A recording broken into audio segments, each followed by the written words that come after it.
All right, today we are breaking down the 7 biggest time wasters that is really stopping your progress in business and how you can make some changes, some very simple changes, get more productive, ultimately become a better human, make more money, all the things that you want.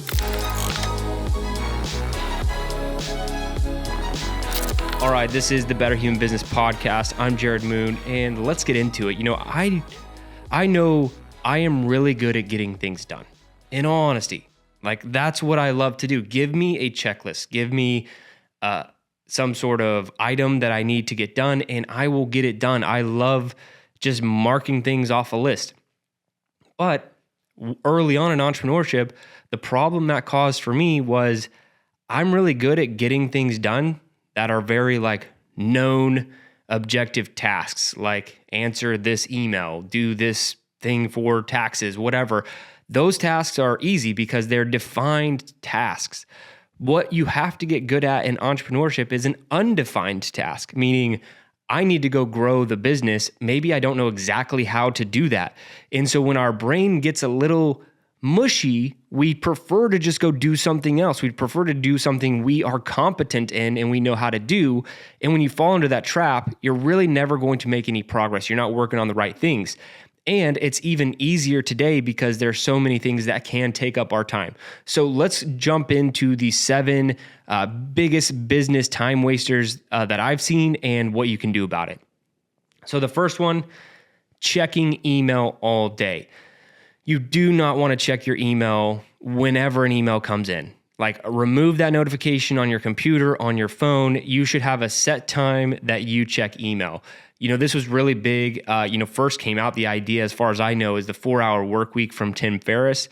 Setting times that you check email and then just not allowing any notifications of that email, and set the times that make sense for you. Maybe it's 1, 2, 3 times a day. Be like, hey, I check it first thing in the morning, I check it in the afternoon, and I check it right before I sign off on the day. If you want 3 times, or maybe it's just 1 time at the end of the day, that's the only time you check it. But if you're checking email all day, every day, or whenever someone shoots you an email, what you're doing is you're reacting to someone else's to-do list and not your own. Because when someone sends you an email or a message, they need something and it might not be what you need. So that's the first thing you could do, is eliminate the incessant email checking. Second thing is just setting up meetings when you don't feel like putting your thoughts together. So endless, pointless meetings. Meetings are just for a group of people to get on the same page. Sometimes you might have to hash out, or brainstorm, communicate about something. There are times when a meeting is necessary, but 9 times out of 10, the meeting is too long or it's actually unnecessary. Meetings can very easily be a Slack message. It can be an email. It could be a well thought out message in response. You could do audio messages back and forth if you like those things. But I think sitting down and crafting your idea, or having someone do that who's requesting a meeting, is the first step in eliminating these endless, pointless meetings. They take your time, and your time needs to be spent somewhere else. So you need to eliminate meetings, because meetings are a crutch in an organization. They are not the key to productivity. Now, another thing with meetings is don't make them too long. Like I said, sometimes you have to meet. We do an entire team meeting, the entire staff, on Mondays, and it never goes longer than 30 minutes unless we're presenting some big, massive annual or quarterly plan. And it's, we can get done with a group of, 10 plus people. We can get done in 15, 20 minutes. And that's to check in on every KPI, every metric. And most people set default meeting times to 1 hour, half hour. I start with 15 minutes. Can we do this in 15 minutes? And if we are going to have that meeting, can we do it faster? Can we do it in 7 minutes, 10 minutes? And once it's done, don't feel like you have to sit there and fill the void. Use the time that you have left over and go do something else. Do not spend your time or waste your time in meetings. It's not what you need to be doing. The third thing is you are allowing your phone to notify you. This is a lot like the email thing. Don't let your phone notify you of anything. I'll never forget when I first got the iPhone, it has that double notification feature, if you've ever noticed, and this was years ago. I mean, this was close to when the iPhone first came out for Verizon. I would get a text message, and I was never the type of person who would respond to a message right away. I might be doing something else. I want to do that thing. And then the iPhone will notify you again. It's like, hey, you didn't check this message. Here it is again. And I hated that ever since like the iPhone allowed that. But I've also taken the stance that the iPhone or whatever device I have is not allowed to notify me of anything. I will go pick it up. I will use it when I feel like I need to use it. Again, I don't want a phone to notify me with some random notification about what I should be doing right now, or someone else sending me a message or whatever, some sort of notification about what I should be doing right now. I want to do what I want to do right now. I don't want anybody else to dictate that, whether it's a piece of tech or a person. So eliminate all notifications from your phone. Just like email, have a time when you go check all those things, you can respond to things, all of that stuff, but don't just let it sit there and ping and ruin your day with all these notifications. Turn all notifications off for everything unless it's absolutely important, some sort of emergency level, in which case they should probably not be communicating with you in the first place. Number 4 is overcomplicating decisions, or really decision fatigue by putting decisions off. Most people don't have any kind of decision-making process. And you know that these things come up in your business and they are a huge time waster. And this is more of like an opportunity cost, not necessarily like you sitting around and, I'm overcomplicating the decision. It's not having the process, because we oftentimes, very oftentimes as business owners, run up on decisions that need to be made. It's left, it's right. What are we going to do? Zig, zag. You have to make these decisions. The faster you make them, the faster your business is going to move forward. And sometimes we just sit around, we let it ping around in the back of our head, taking up mental bandwidth slowly. We're thinking about in the shower, in the car. You need to set aside a time to think and decide. So write down your pros and cons list.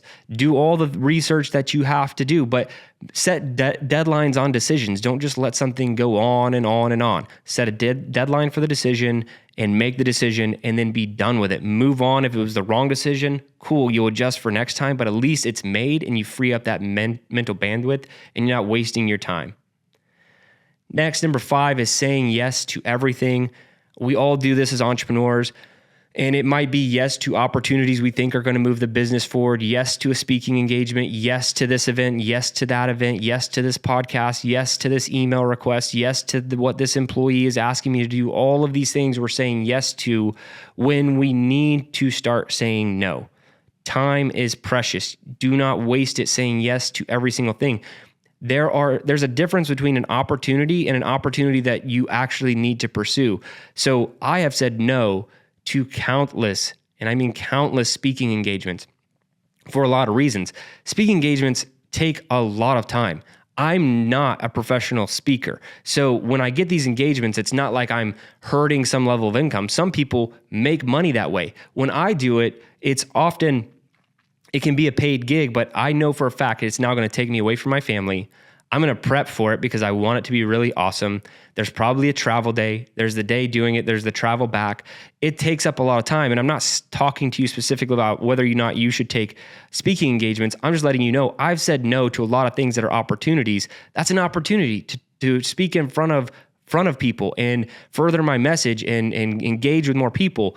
But it's not what I'm pursuing right now. It's not a part of my business. It's not a part of any strategy that I'm trying to pursue. So I'm saying no to those kind of things.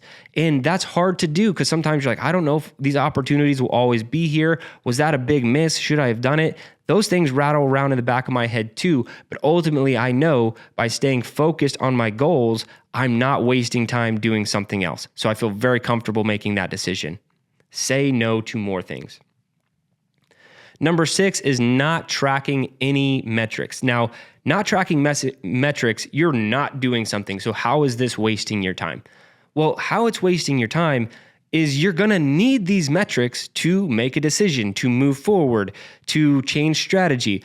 And it's kind of like keeping your books. A lot of entrepreneurs early on, they try and keep their own books. They start to get busy and then they don't delegate that, to an accountant or a bookkeeper. And so then they have to do this Herculean effort once a year to do all this backup bookkeeping. Hopefully you're not in that situation anymore, but I know lots of entrepreneurs who have done this. And then instead of the 10 minutes per week that it could have been, it's 15 hours in the course of 1 week all at once because you're trying to backtrack, do all this stuff. It's very frustrating. It eliminates an entire week or more of productivity. This is not just true of bookkeeping. This is true of all metrics in your business, okay? You should be keeping track of the most important metrics. So things like how much money's coming in, how much is profit, how many leads do we have, how many sales opportunity calls do we have or opportunities do we have, what's our conversion rates, really basic things. You don't need more than a handful of 3 to 5 things that you're currently tracking because you'd only track what you can influence. But if you're not tracking those things, I don't know how you're making decisions in the first place. And then second, if you do want to make that decision, you're like, oh, well, I really need to know my lead conversion rate right now. And so you're going back, you're doing this retroactive project to try and find out this information. And that's how you're starting to waste time. Either automate it, delegate it, do whatever you have to so you can look at these things quickly and move on and not waste time trying to do these retroactive projects that you should have never be doing in the first place. And then the last one, number 7, is not creating any kind of checklist. There's a great book called The Checklist Manifesto. You don't have to read the whole thing, but the idea is create a checklist. All great areas and professions do it, from pilots to surgeons and everything. Having a checklist is a really great idea. Now, when you're first creating a process, you might just have to go through it a couple times, refine it, and decide what it is. But you need a checklist for 2 reasons. The first reason is if you're going to be the one doing it, you're not going to delegate it or whatever. Maybe you want to do it. Maybe you have to do it because you can't hire the team or whatever. If you are going to be the person doing it, you don't want to have to sit down at a blank page and be like, how do I publish a podcast again?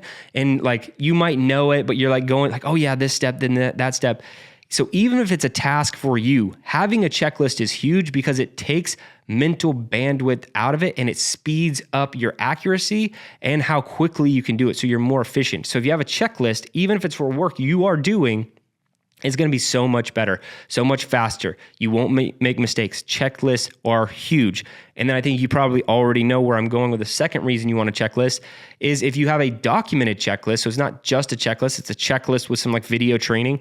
Now you can very easily replace yourself over and over and over again. If you have a checklist for every single thing you do, whether it's making a video, a podcast, editing something, or maybe it's pulling KPIs, how you like to answer emails, whatever, any of these things, if they have a checklist and a process and a little bit of training, you can very easily hand this over to someone else and now they are doing the work and you don't have to. So it's a very easy way to train people up as you go through it. And I highly recommend, even if you're a beginning business owner, start doing these things now because things only get busier and it's really hard to onboard an employee if you don't have any of these things and you're trying to do it all at the same time. You're like, I'm onboarding the employee, but I'm also having to create the training and do all the stuff I need to do to continue to run my business. It becomes very difficult. So get ahead of these things if you're new, if you're a new entrepreneur. Just go ahead and start making these things, forecast that vision that you are going to have this team and that you can do it. And then for anyone else, just create the checklist. If you do have a team, why are you making them have to guess through these processes over and over again? Build the checklist, build the system, build the process. Now, I know once I started doing all of these things, I eliminated distractions. I have a decision-making process. It really speeds up how much I'm able to get done. And so this is not just a checklist. It's a lifestyle. It becomes a business productivity lifestyle of how you attack your day, how valuable your time is, because it really is your most important asset. No matter how cliche that sounds, time is always going to be the most valuable asset that you have.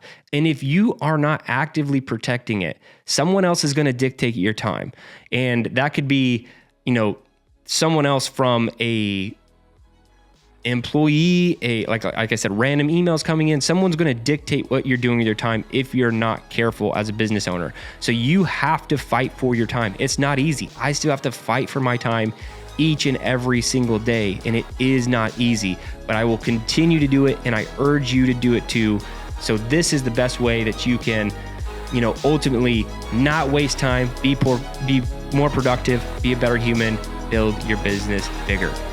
Try harder.